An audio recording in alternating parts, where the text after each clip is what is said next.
이온 조정의 장점은 신속하게 이온할 수 있다는 거예요. 실제로 저희 의뢰인분들 중에도 한 달 만에, 두 달 만에 초스피드로 이온을 하신 분들이 많이 계십니다. 또 유연하고 현실적인 조건으로 이온하는 게 가능하다는 것도 강점이에요. 저희 의뢰인 중에 40억짜리 아파트에 사시는 분이 계셨는데,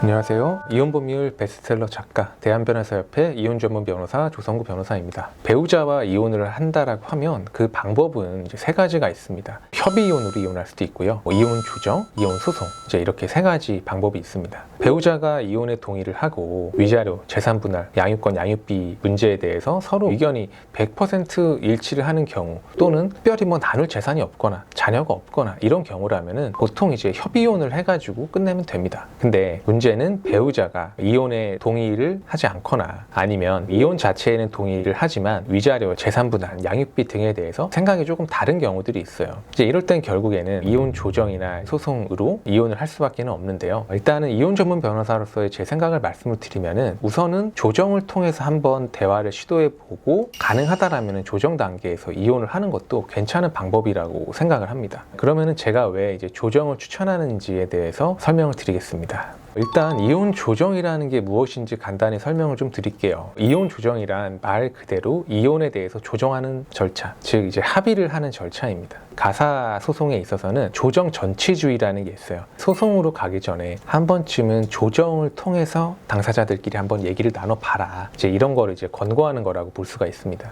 물론 항상 그런 건 아니고요. 조정기일을 열지 않고 변론기일만 쭉 하다가 판결이 나고 이제 이런 경우들도 있지만, 가장 이제 이혼을 많이 하는 이제 서울가정법원을 예로 들면은, 일단 이혼 소송이 시작되면은 조정기일을 먼저 잡아서 1차적으로는 양 당사자 간에 합의를 할 수 있는 자리를 마련해 주는 게 일반적인 진행 방식입니다. 이렇게 해서 조정이 되면은 거기서 끝나는 거고, 합의가 되지 않으면은 이후에 소송으로 넘어가는 거고요. 조정기일에 나가면요, 이제 조정위원이 뭐 한 분 내지 두 분 정도가 보통 계세요. 통상 변호사님들이 이제 조정위원을 많이 하는데, 꼭 그런 건 아니고, 이제 가정법원의 조정위원님들 같은 경우는 교수님들이라든지 다른 이제 비법조인들도 이제 많이 계십니다. 왜냐면은 조정이라는 건 법률적으로 뭐 첨예하게 다투는 자리가 아니라, 당사자들이 서로 어느 정도 양보를 하고 그거를 이제 조정위원이 양측을 좀 중재를 해주고 이제 이런 과정이기 때문에 꼭 변호사가 필요한 건 아니기 때문에 그런 것 같습니다. 이 조정기일에는 이제 조정위원이 계시고요. 원고가 참석을 하고 피고가 참석을 하고, 그리고 원고의 변호사, 이제 피고의 변호사, 이렇게 참석을 하게 됩니다. 참석을 해서 무슨 얘기를 하냐, 일단은 뭐 이혼을 할 거냐 말 거냐에 대한 이제 얘기가 있고요. 그리고 이혼을 한다라고 하면은 위자료 얼마 줄 거냐, 재산 분할 얼마 줄 거냐, 뭐 양육권은 누가 가질래, 양육비는 얼마로 할래, 이런 것에 대한 얘기를 나누는 겁니다. 당연한 얘기지만 이혼 조정, 이혼 소송까지 왔다라고 하면 이혼에 따른 재반 문제에 대해서 완벽하게 합의가 되어 있는 상황은 아니에요. 그러다 보니까 바로 이제 이렇게 합의가 완료되는 경우는 많지는 않고, 이제 조정위원님이 이제 물어보시죠. 남편 측은 재산 분할로 얼마 주실 겁니까? 이러면은 남편 측 변호사님이 3억입니다. 그러면은 아내분 측 변호사님이 펄쩍 뛰는 거죠. 한 6억은 받아야 된다고. 그러면 이제 이거를 조정위원님이 양측을 좀 설득을 해가지고 뭐 4억으로 하면 어떠냐, 5억으로 하면 어떠냐, 이제 이런 식으로 협의를 하는 과정이에요. 이렇게 만약에 협의가 되잖아요. 그러면 조정조서에 이렇게 쭉 그런 내용을 쭉 써주고요. 판사님 이제 도장 찍히고 양 당사자들, 변호사들 사인하고 하면은 여기서 바로 끝이에요. 이혼이 완료가 되는 겁니다. 근데 만약에 이제 여기서 합의가 되지 않으면은 변론, 즉 이제 이혼 소송으로 이제 넘어가는 거죠. 그럼 이혼 소송과 대비해서 이혼 조정의 장점이 뭐가 있느냐? 크게 세 가지라고 생각을 합니다. 첫 번째는 신속한 이혼이라는 겁니다. 이혼 조정으로 가면 확실히 빨리 끝나요. 이혼 소송을 하면은 보통 1년 이상 걸리기 마련이거든요. 서로 이런 주장하고 저런 주장하고, 그리고 서로 재산 조회하고 뭐 하고 오래 걸리죠. 중간에 뭐 가사 조사도 하고 부부 상담도 하고 이러면 더 오래 걸리고요. 그런데 이제 이혼 조정으로 간다라고 하면 빨리 끝나면 한 번의 조정기일에서 끝나는 거니까 한두 달 만에도 충분히 끝날 수 있습니다. 실제로 이제 저희 의뢰인 분들 중에서도 이혼 조정 제도를 통해서 1, 2개월 만에 초스피드로 이혼하시는 분들 많이 있습니다.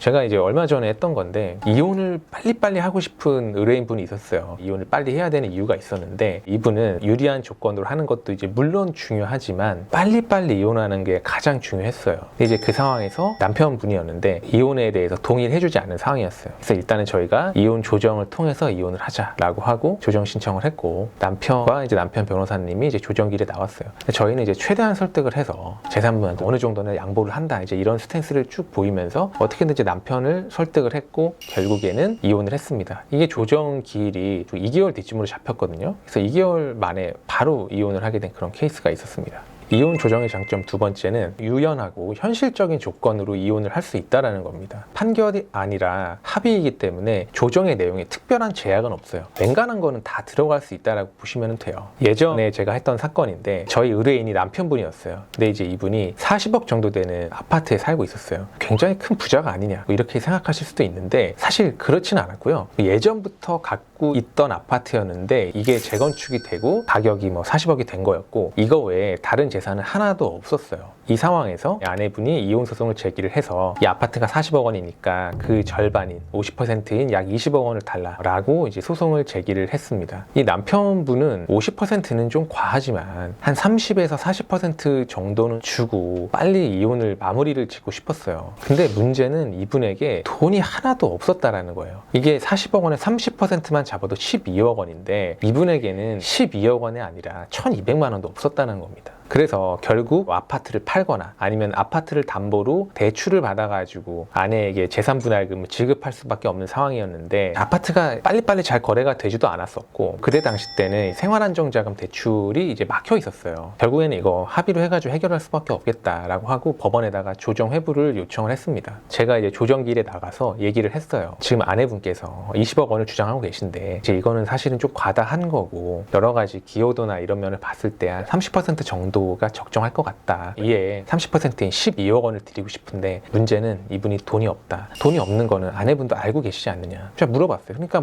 아내 쪽도 돈이 없는 건 알고 있다라고 하죠. 결국에는 재산분할 12억 원을 줄 수 있는 방법은 이 집을 팔아야 된다. 근데 당장 팔린다라고 장담할 수는 없다. 결국에는 한 1년 정도만 좀 시간을 달라. 재산분할금 12억 원을 지급을 하되 그 지급 시기는 1년 뒤로 하자. 그 대신에 이혼은 지금 당장 하고 남편은 이 집에서 나와서 따로 살겠다. 그럼 아내가 자녀들과 함께 이 집에서 1년 동안 살아라. 만약에 1년 뒤에 내가 12억 원을 지급을 하면은 그때는 이 집에서 나가라. 하지만 만에 하나 그때까지 집이 팔리지 않거나 무슨 일이 생겨서 내가 12억 원을 주지 못한다라면은 이 집에서 계속 살아도 된다. 이런 내용으로 합의를 하자고 했어요. 아내분 쪽도 오케이를 하셨고 이제 이혼을 했습니다. 이게 만약에 판결이었다라면 이런 내용의 판결은 사실 불가능한데 조정이니까 마무리를 할 수가 있었습니다. 세 번째는 감정 다툼이 이혼 소송에 비해서 좀 적다는 겁니다. 우리가 흔히 이혼 소송을 진흙탕 싸움이라고 얘기를 하곤 합니다. 왜 그렇게 되냐면 이혼 소송에서는 결국 법률적 주장이다 보니까 누구 잘못으로 이혼을 하게 됐는지, 누가 나한테 위자료를 줘야 되는지, 재산 형성에 누가 더 많이 기여를 했는지, 누가 더 육아를 열심히 했는지 이런 거에 따라서 양육권도 바뀌고 그러다 보니 서로 계속 사사건건 대립을 할 수밖에 없거든요. 근데 조정은 이런 법률적인 주장보다는 서로 간의 합의, 양보로 진행되는 거다 보니까 이혼 소송에 비해서는 아무래도 감정적인 다툼이 조금 적을 수가 있어요.